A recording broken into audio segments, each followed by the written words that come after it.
Thank you for joining us over here at SCG Live, the start of what looks to be a great top 8 on what you'd call the Bant Company Farewell Tour. It's our last standard open here before rotation sends the 4-mana instant off into the sunset of Modern. Yeah, this is the last event, and Ted Felicetti, our last Bant Company player in the tournament. He's going to have to defeat Cedric Phillips of SCG Live, and we are underway. Cedric starts on the Envoy. Ted Felicetti mulligan to 6 on the draw here. So some work that he's going to have to do takes 2 off the Envoy.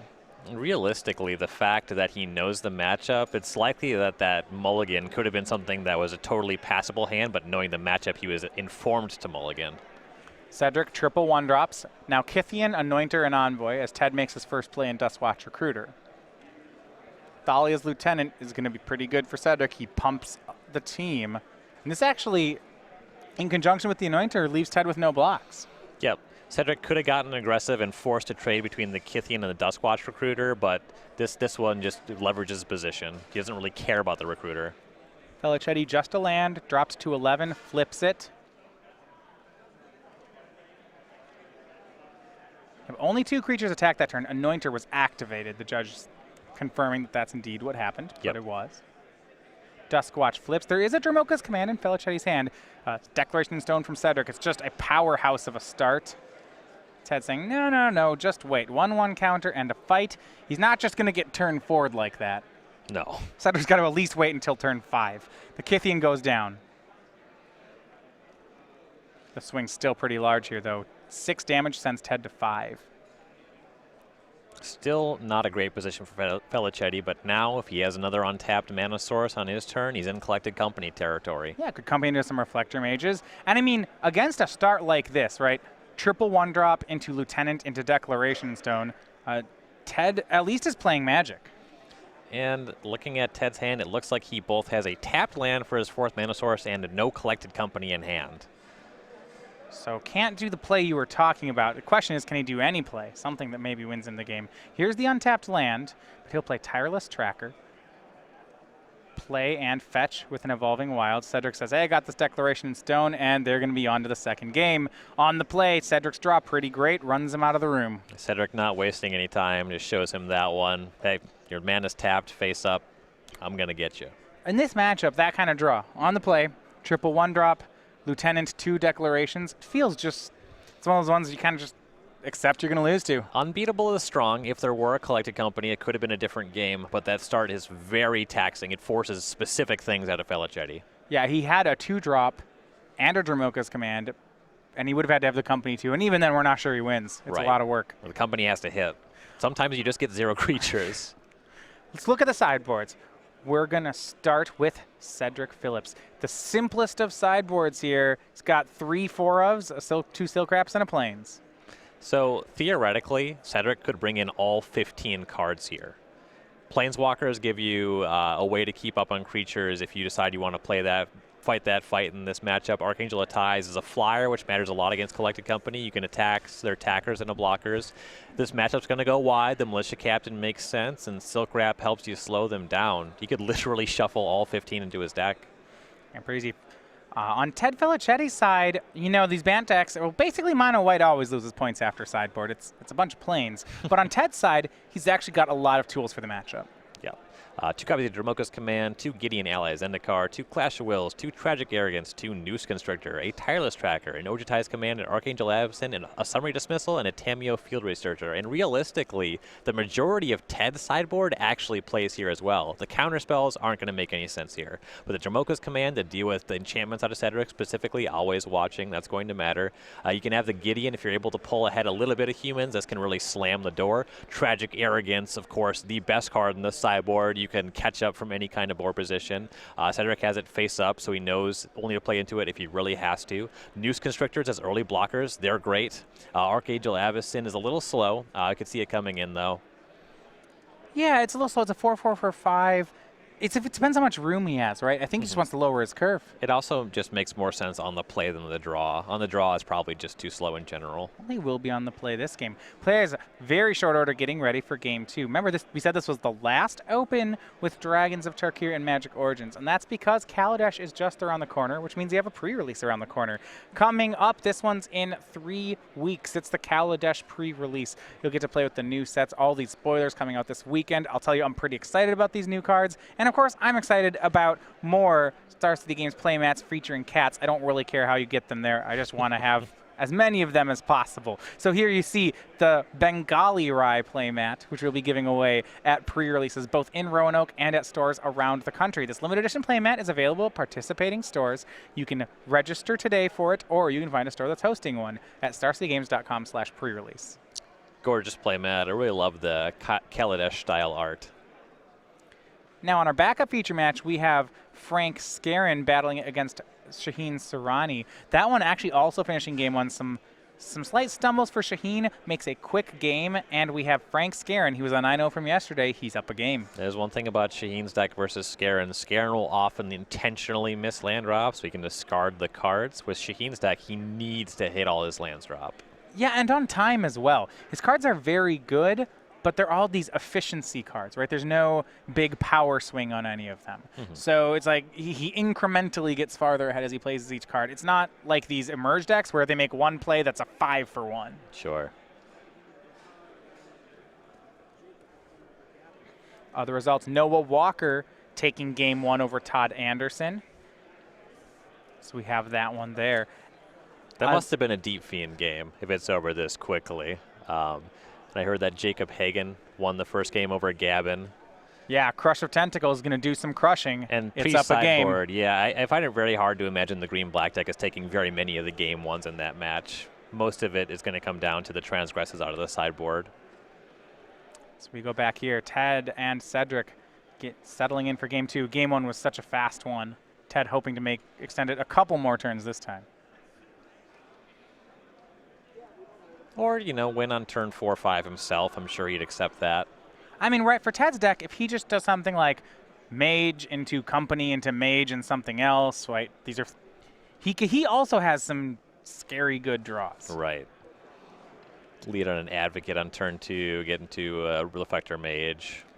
Both players on 6 cards. For Ted, he starts on Prairie Stream, and a huge sigh of relief for Ted Felicetti. Cedric starting on Plains, no play.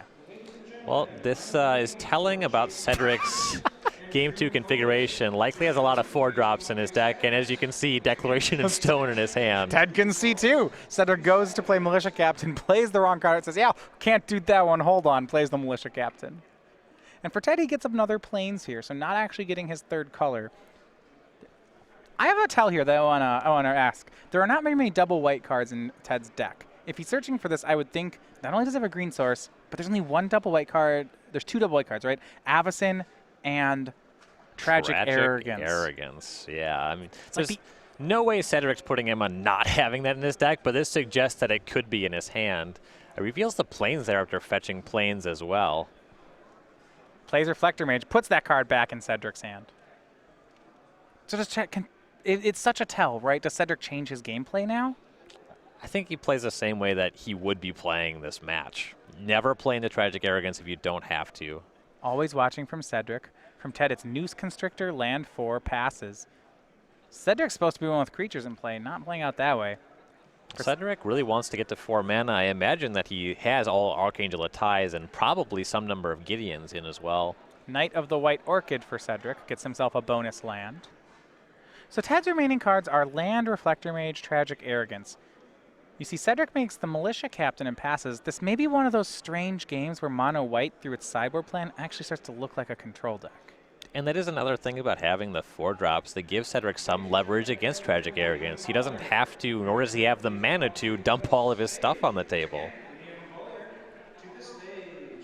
And the thing about always watching plus Militia Captain, sure, it has more value when he goes wide, but the 3/3 is just bigger than what Ted's up to. A swing, he bounces the Militia Captain. He's going to swing with the Noose Constrictor. Cedric could block, and it would trade with 2 cards in Felicetti's hand. That's very tempting. Yeah, he's thinking about it, too. I'd jump on that. 3/3 first strike. Yeah, show me 2 cards if you want to keep your creature. It's only 1 mana up. There's no way a Dromoka's Command is going to do anything about this. I'm not sure Ted was expecting this block. He discards land Sylvan Advocate and says go. Now his last card, Tragic Arrogance, and he needs to find a land to ever cast it. Not that it looks great on this table. He's well ahead on the board. So it's pretty clear he's going to discard the land. Tragic Arrogance or Sylvan Advocate, that was actually a bit of a decision from Ted. Advocate's pretty good here. It becomes a 4/5. And Ted is playing with Cedric's sideboard face up, so he's likely deduced by now that Archangel Attais and possibly Gideon are what Cedric is up to. Cedric, Thraben Inspector, Thalia's Lieutenant. I mean, Cedric's creatures are just bigger right now. He is definitely the control deck. Got 3/4 Thraben Inspector. That's the biggest thing on the table. Ted passes the turn, draws Spell Queller. And the Noose Constrictor loses a lot of its appeal in combat after you have to discard for 1 combat. Right, yeah, always watching is really outclassing that. There's always this danger when you play against mono white. If you board in too many cards that are bad alone but good against mono white, and then mono white does a bait and switch where they board out their 1-drops for their heavy creatures, you can screw up your own deck. Yeah. Declaration Stone on the pair of Reflector Mages. Cedric's ready to get aggressive here. And I like this. So Ted could have Spell Quelled at the Declaration, but he didn't.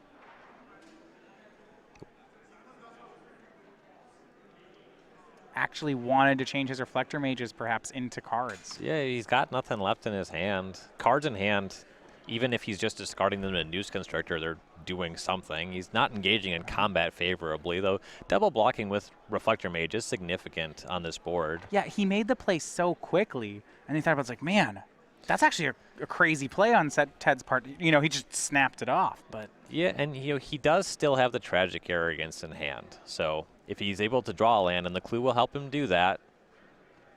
Now, if I'm Cedric, I really don't want to cast more creatures after something like that happens. Hanvir Militia Captain, counter on Thalia's Lieutenant. Cedric's going to go ahead and do it, though. 3 creatures. Ted's going to go investigating. And there was a forest. Yep. Another card. Tireless Tracker. I really like what Ted just did here. Yeah. No reason to fight over that declaration because he has a way to get back on the board. He just got value. He has Dromoka's Command now. That's great. I mean, I was worried about Ted's ability to actually be the control deck. But you know what? I'm not anymore. I think Ted has his control role back, and it's thanks to that declaration. Yeah, he caught right back up. And interestingly, he plays to the board on this turn. He thinks he can get more value out of the Tragic Arrogance. I love and it. Cedric did demonstrate that he's going to play into it. He did play the Militia Captain. Well, right, Ted's spinning some wheels. Tireless Tracker, get a clue, leave up Dromoka's Command. He's going to run Cedric out of cards, and it's going to work. Yeah, this is actually really well played by Felicetti here. The other thing is with that Spell Queller play, if you're going to sell it and you're going to play it that way, you have about 1 second to physically make that move before a player like Cedric will key in on what's happening. And if I'm in Cedric's spot, I did not read Ted for Spell Queller there. He binned the creatures way too fast. And if you rewind a little bit as well, the double discard in the Noose Constrictor, that was a sign of desperation as well. Really well played. Cedric's going to crack his clue. He still has 4 cards in his hand of his own, so don't count him out just yet. Cedric has to decide, does he want to commit a 4th creature to really engage in that Militia Captain?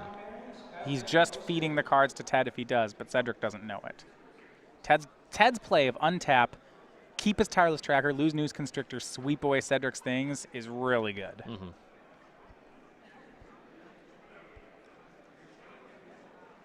Here's a second Militia Captain. Cedric just going straight into this Tragic Arrogance, and he's going to pay for it. The clue is cracked by Ted. Gets a counter on the tracker, draws a card, and he strung him along, and now it's just, yeah, Tragic Arrogance, boom. Ted keeps the tracker, keeps the clue. Cedric keeps an Always Watching and probably Thraben Inspector, yeah, and that's it. Loses 2 captains and a Thalia's Lieutenant. This is a massive swing for Ted Felicetti. Yeah. Actually, he's going to leave. This I like this. He's going to leave Cedric with a Militia Captain. Yeah, it's just a 3/3. Gonna have to cast some more creatures to make that one matter. Passes. Yeah, it's like Sure, this card doesn't really matter once you sweep their board, right? Cedric does have a few cards in hand left, though. Yeah, Knight of the White Orchid. Land. And Felicetti is tapped down off of that Spell Queller for now. Yeah, he does have a Dermoka's Command. Say if Cedric plays 3 more creatures, the Militia Captain won't flip.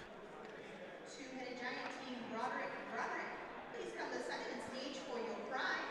Again, it's two-headed Tireless giant Tracker team, is a Roderick, 4-3 right now, and there's a 1 clue uncracked on the board for Ted. Militia Captain swings for 3, Ted goes to 14. Will Cedric keep playing to the board? You feel like he's got to. That tracker is just going to keep being so good. Here's Archangel of Tithes, though, for Cedric. Some of the big sideboard cards. With the tracker hanging out for Felicetti, though, that's the creature he can make large enough to Dromoka's Command down the Archangel. Yeah, land, second clue for Ted. His hand, Dromoka's Command, Selfless Spirit, and Spell Queller. Some pretty good stuff, especially when you consider Cedric's got the enchantment. Ted, so what is he? He has a line of crack a clue, make his guy a 5/4. Fight the angel, kill the always watching. Yep. Leave up Spell Queller. Pretty good. I'm into all of these things. Yeah, everything about all of that seems great.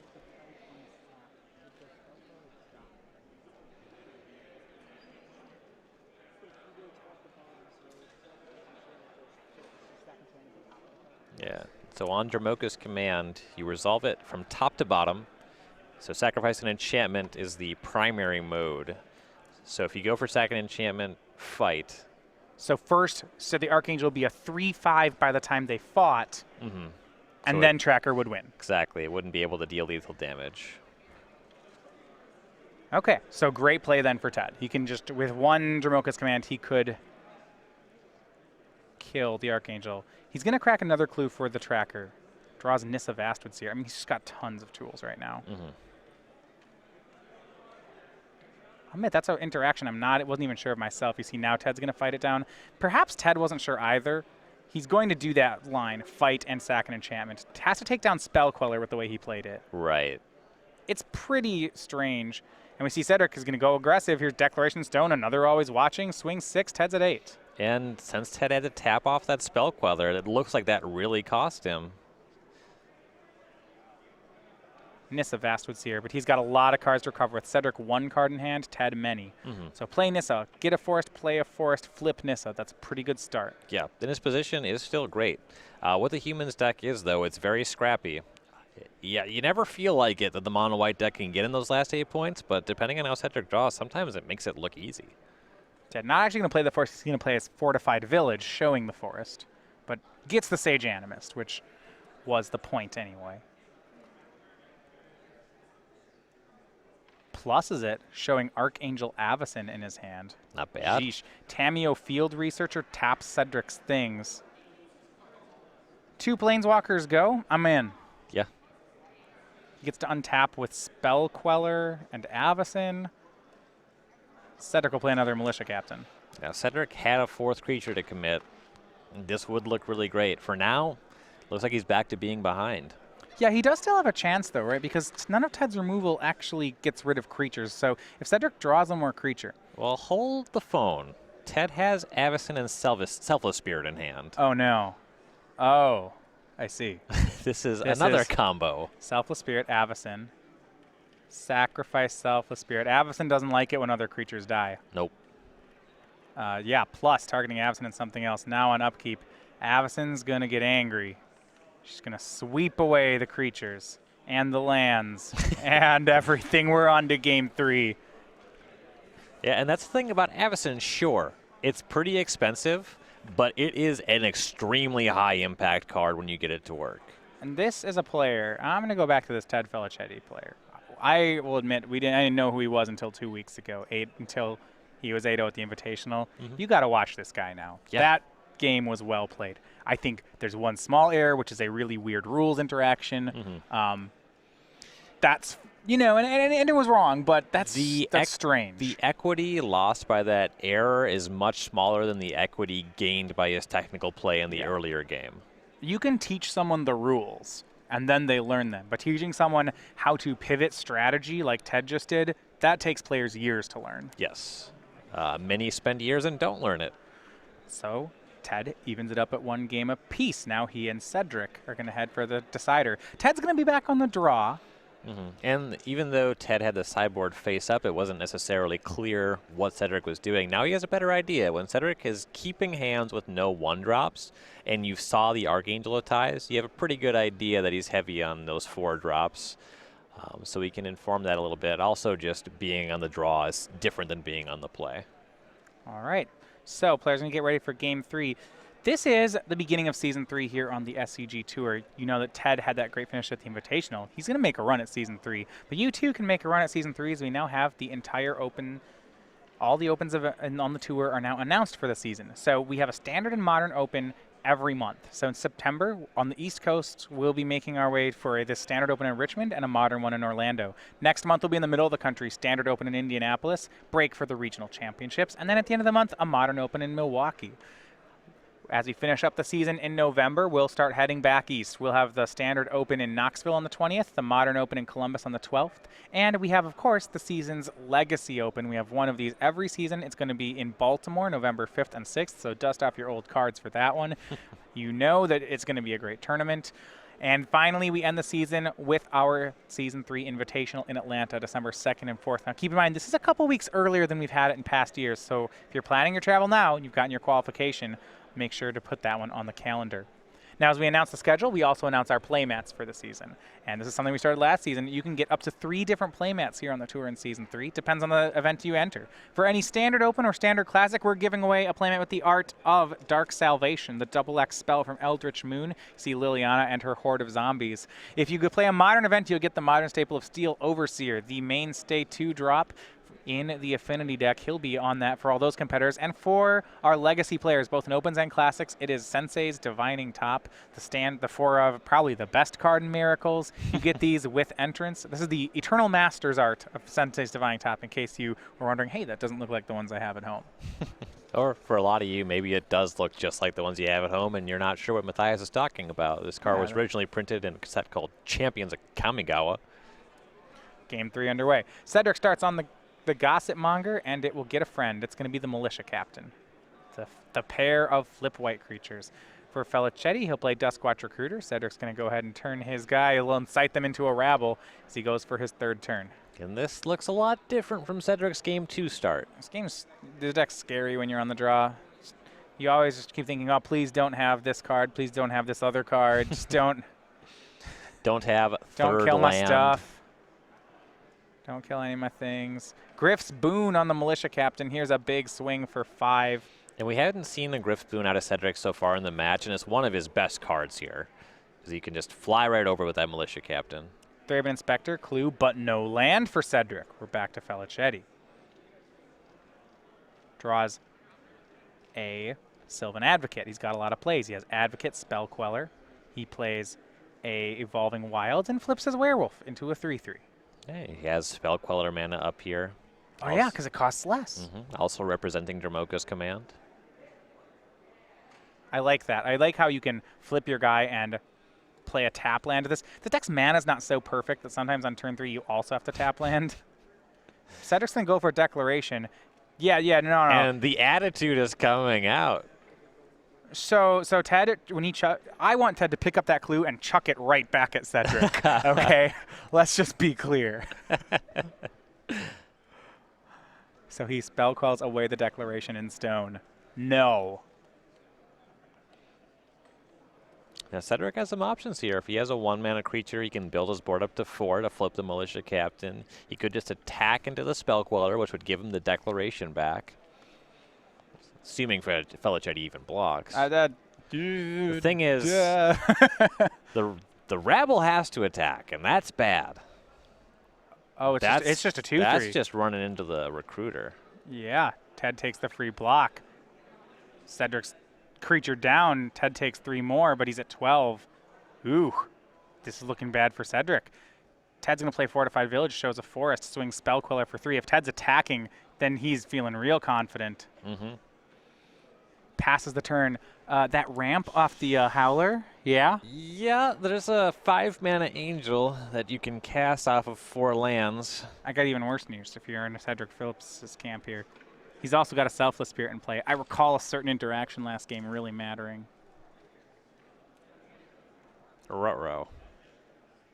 Cedric cracks the clue. He wants some more action.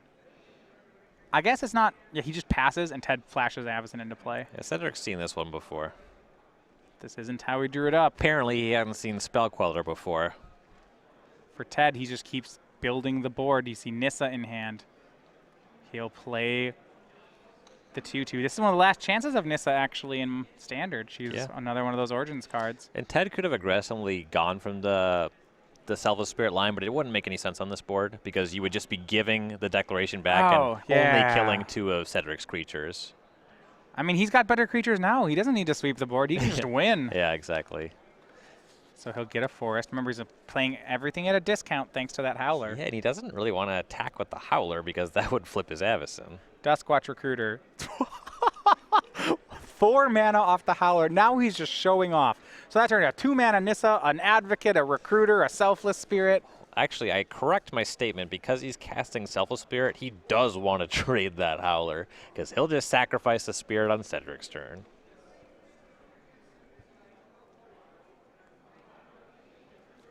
So wait, isn't there's?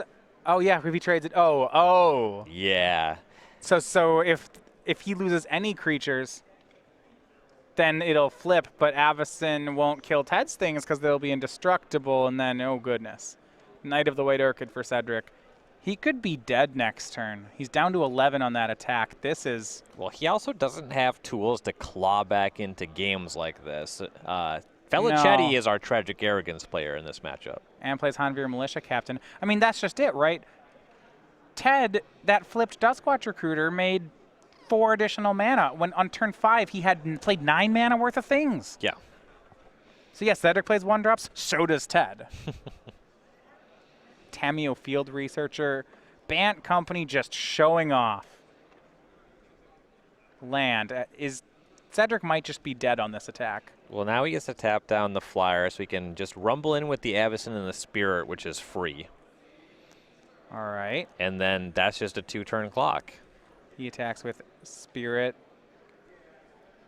Attack with some other stuff. Flyer. So we have 8 power in the air.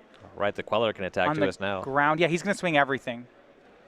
So if Cedric blocks the biggest stuff on the ground, he gets 4, 6, and Ted's showing him, yeah, you block my 2 biggest things. I have 6, 8 in the air. That's 12 in unblocked creatures. Yeah. Game, match, Ted Felicetti, Bant Company taking the match. Yeah, that was not a close game. Not remotely. Bant's great, Ted's great. He's on to the semis. Some question as to whether or not Cedric could have leveraged the Declaration in Stone better. He did get Spell Quellered very badly, but his other option, I suppose if he just attacks with the Rabble and leaves up to the pumping, he doesn't just throw that away. So maybe there's something there, but Felicetti just overwhelmed him after that happened, so I don't even know if he was really in that game.